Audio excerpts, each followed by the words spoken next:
My name is George Abdulaziz, and I'm originally from Georgia.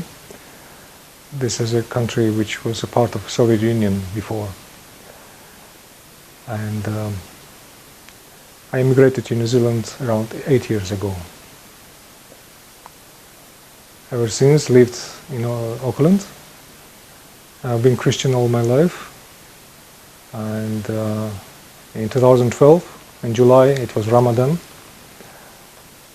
Something began stirring in my soul and heart and mind. I got very much interested in research of spirituality and religions and comparative religions, and I start just reading and watching materials, and finally it brought me to conclusion of the truthfulness of Islam, and I ordered a copy of Quran online, which was free, and after I read the Quran, it was a very powerful experience for me. It was like God directly speaking to my heart, which was the final drop, so to say, of the confirmation that it is true. So I said my confession of faith, my shahada, and then I start praying to Allah to show me the prayer house around. And surprisingly, I didn't know that the prayer house was just next to my door in the building where I moved months ago before that. So it was kind of arranged all in advance for me. So God knew that I would eventually come to Islam, and He made it easy for me. So I met brothers and I said Shahada in a masjid, in a prayer house, and ever since I had very peaceful and happy life, basically.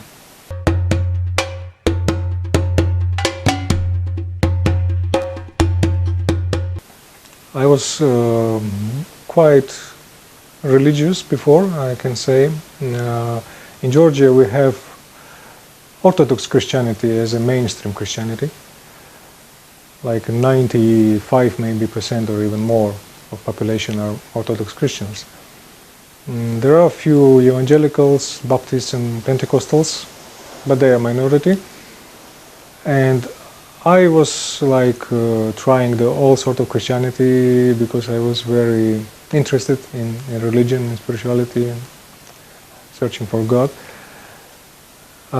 So it was a time even when I was in a Christian community when we were all going and praying together and preaching even. I was even engaged in preaching. So it was just a thirst about God and a thirst about spirituality which drove me there. Even though it was something lacking, I was feeling that something wasn't complete, but I didn't have anything which could show me, for example, so what was that lacking to fill the gap, the hole. And many years ago I happened to buy a book about Prophet Muhammad. God's peace and blessings be upon him. It was a small book translated to Russian language from English. It was written by some American writer, I don't remember unfortunately his name, but it was very well written, a book, very objectively. When I found this in a bookshelf in a bookshop, even the cover was very nicely designed and it drew my attention, so I enjoyed reading it and I was impressed by the personality of the Prophet. This was one of the reasons which brought me later to Islam, basically. And it was the first seed which was sown in my heart. Even though it was many years ago and I didn't become Muslim back then, but it was a very powerful seed as a period later. So when I came to New Zealand and when I renewed my research, all those old seeds sown from that book about the Prophet, they start growing actually.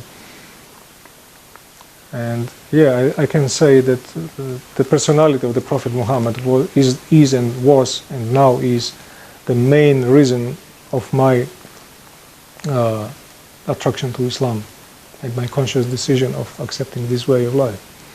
Because if not the Prophet and his sayings and his life, I would never think of changing my religion or way of life or anything. It was prior to that happening. It was basically zero, almost no exposure to Islam, because in Georgia back then we had very limited introduction to Islam. You can't find much books about Islam. Even the fact that I found a book about the Prophet, it was quite exceptional case. It is very rare. You don't have any TV programs, no radio, no media, no papers, nothing, no magazines about Islam at all. Even now, I think many years later, there is only just a few things appearing in the news about the persecution of Muslims by Christians there. But back then, it was totally no information about it. But because I was studying the religious history, I had to come across Islam as well. And it was like kind of my initiative that I was making my research online and trying to get some materials online by myself. So I knew Bible quite well, and I had opportunity to compare Bible with other religious books, basically.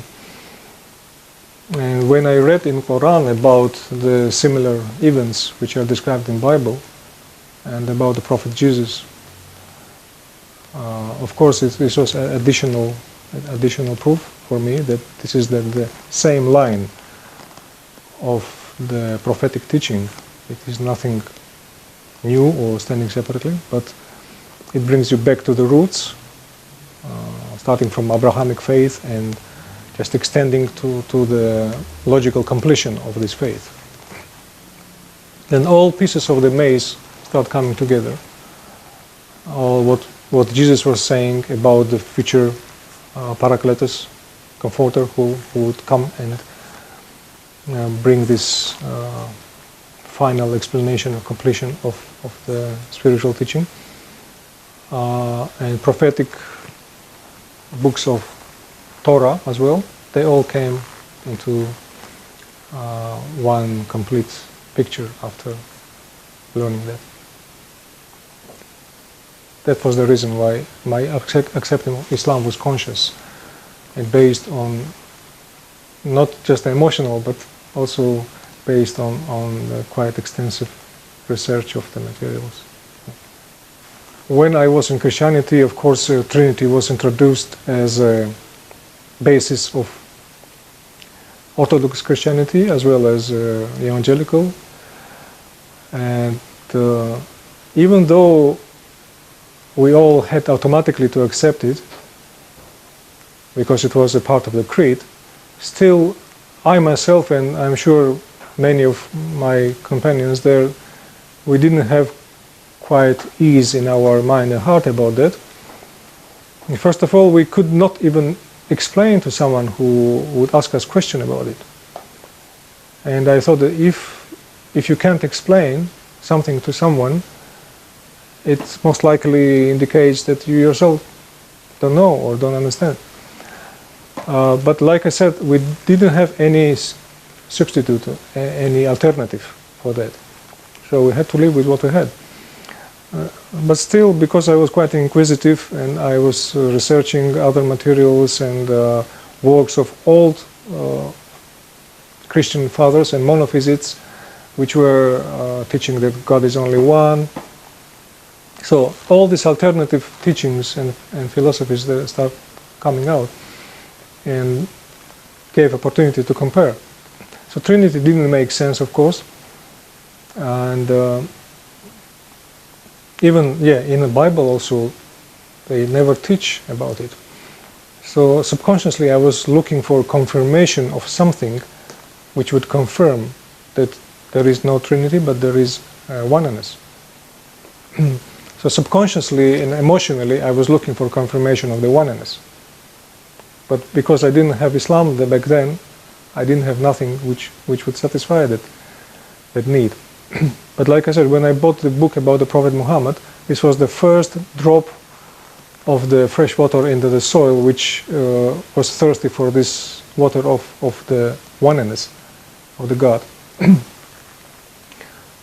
So when I came to the research of Islam, conscious study of Islam, of course it was all just a confirmation of all these hopes which I had before about finding the oneness.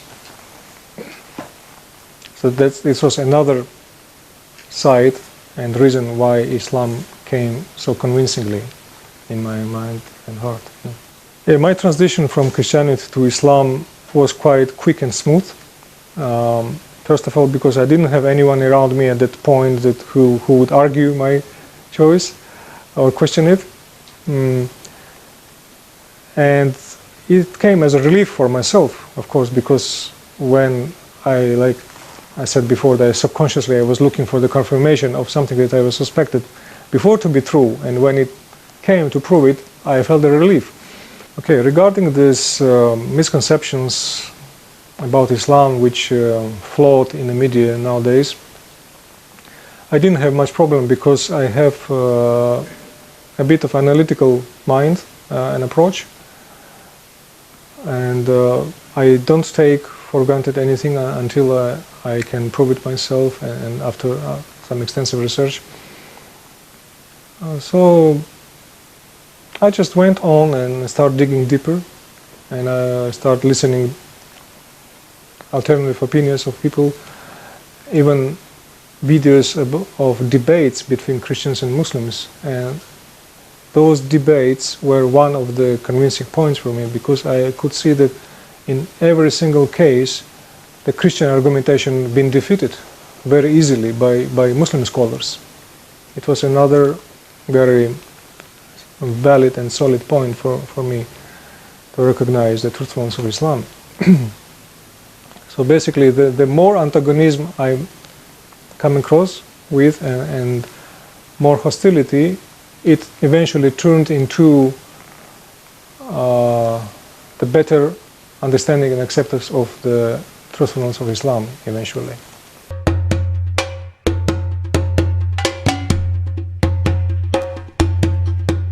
I believe what Islam can offer to the world is order in one's life. It's a confidence and it's peace. I myself gain much more self-confidence after accepting Islam than I was able to get it from anything else, or any attempts or spiritual teachings or self-help gurus, etc. Because I think Islam is based on very simple and ancient truth. It is not something like New Age medicine which tries to popularize itself. Its basics is what is in the heart of every human. So since I knew the Bible quite a bit, and I saw this Abrahamic tradition and Abrahamic faith was based on very simple thing of the monotheism, of oneness of God, and then succession of other prophets, they all brought the same message basically. So when I saw that Islam strengthens that message, it was very natural to conclude that this is basically the message which God is trying to deliver to the mankind, and makes life easier, and it makes you protected from all negative sides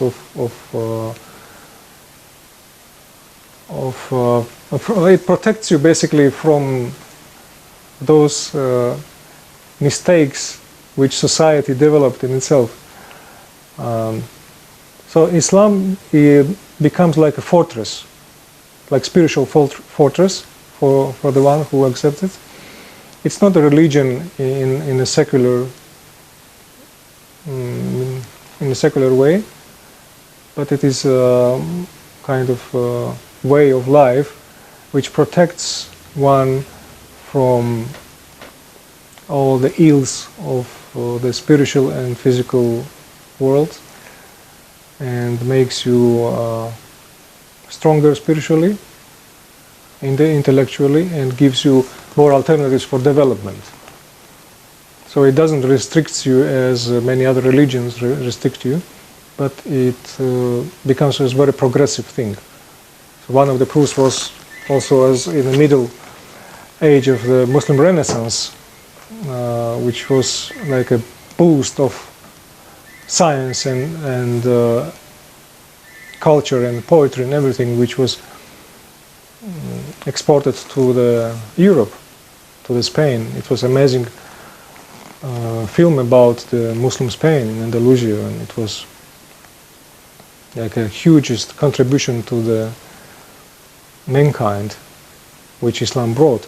So it convinced me in the fact that Islam was quite progressive, instead of how some people trying to picture it, like a regressive religion. No, not at all. So it gives you confidence, it gives you protection, and intellectual and spiritual protection as well, and it gives you opportunity to grow, to progress, both in physical and spiritual ways. So this is why the choice of Islam was very, very elaborated and conscious for me.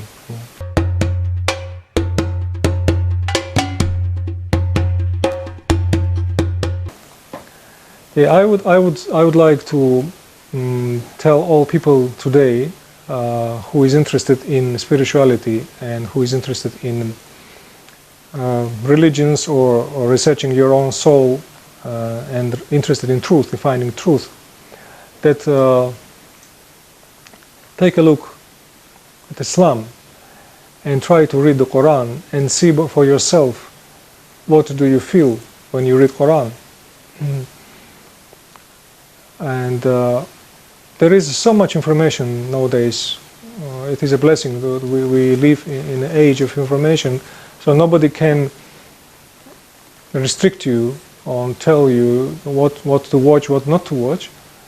So you have opportunity to make a conscious decision in finding your truth, and put Islam on one side of the scale and everything else on the other side of the scale, and you see for yourself which sides will weigh out the other one. I just want to give you this challenge, and I guarantee you that if you compare it without bias, the scale of Islam will always outweigh any other scales which you put on other cup. So I would like to share this joy and peace and freedom which came to my life with Islam to everyone else, with everyone else. I believe that this is the eager longing which is in everyone else's hearts when they are born into this world, to find this love, to find this peace, and not just emotional love, which is very fleeting and transitory, but love which is based on your conscious understanding of all principles of the God and spirituality and the world. So it comes all together. You know, the one small thing which I want to add in the end, that why Islam attracted me more than other teachings and religions, because when I compared, I saw that other religions, they tried to take a matter and spiritualize it. But Islam take a spirit and it brought it into physical world. It materialized it. So it made it accessible and practical for a human being. This is the greatest wish for everyone, to see and to taste Islam, the sweetness of Islam, and to be convinced that it is the real, feasible thing which satisfies both your heart and your mind, your soul and your intellect, and gives you this peace which you've been longing so far.